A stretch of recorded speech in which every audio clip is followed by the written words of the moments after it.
हम उसे कहते हैं न्यूक्लियर बम। महाभारत के युद्ध में एक ऐसा अस्त्र था जिसे छोड़ने का मतलब था विनाश। एक ऐसा अस्त्र जिसकी शक्ति इतनी भयानक थी कि उसे वापस लेना भी हर किसी के बस की बात नहीं थी। आज हजारों साल बाद वैसी ही शक्ति इंसानों के हाथ में है।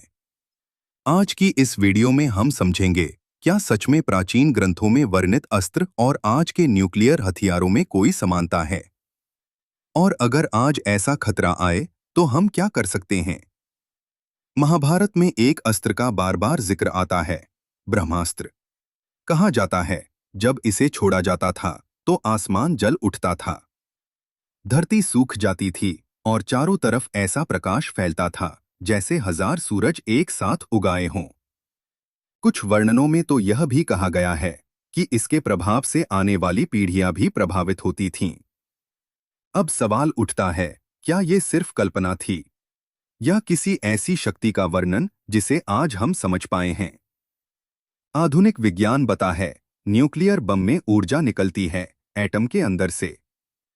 एटम टूटता है, बहुत बड़ी एनर्जी, इसे कहते हैं न्यूक्लियर रिएक्शन। और यही रिएक्शन कुछ ही सेकंड में पूरे शहर को बदल सकता है।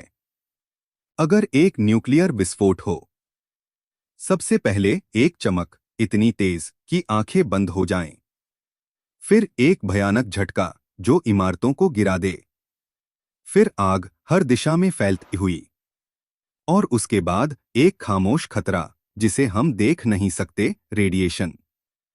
Skin Burns, radiation sickness, long term diseases. Hiroshima में एक बम ने पूरे शहर की तस्वीर बदल दी, और आज के हथियार उससे कई गुना ज्यादा ताकतवर हैं। लेकिन सच ये भी है, ये शक्ति पूरे पृथ्वी को एक बार में खत्म नहीं करती, पर अगर कई हथियार इस्तेमाल हों तो इंसानियत के लिए बहुत बड़ा खतरा बन सकती है। अब सबसे जरूरी बात, अगर कभी ऐसा खतरा आए तो क्या करें। एक, तुरंत अंदर जाएं, जितनी जल्दी हो सके किसी मजबूत इमारत में। 2, अंदर ही रहें, पहले 24-48 घंटे सबसे क्रिटिकल होते हैं।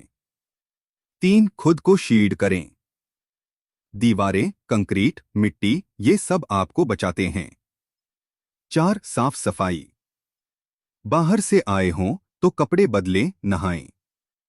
महाभारत में जब ब्रह्मास्त्र का उपयोग हुआ तो ऋषियों ने उसे रोकने की बात कही, क्योंकि कुछ शक्तियां ऐसी होती हैं जिन्हें इस्तेमाल करने से पहले हमें 1000 बार सोचना चाहिए। आज वो ही शक्ति हमारे पास है, लेकिन सवाल ये है, क्या हमारे पास उतनी ही समझ भी है। ज्ञान हमें शक्ति देता है, लेकिन समझ हमें इंसान बनाती है।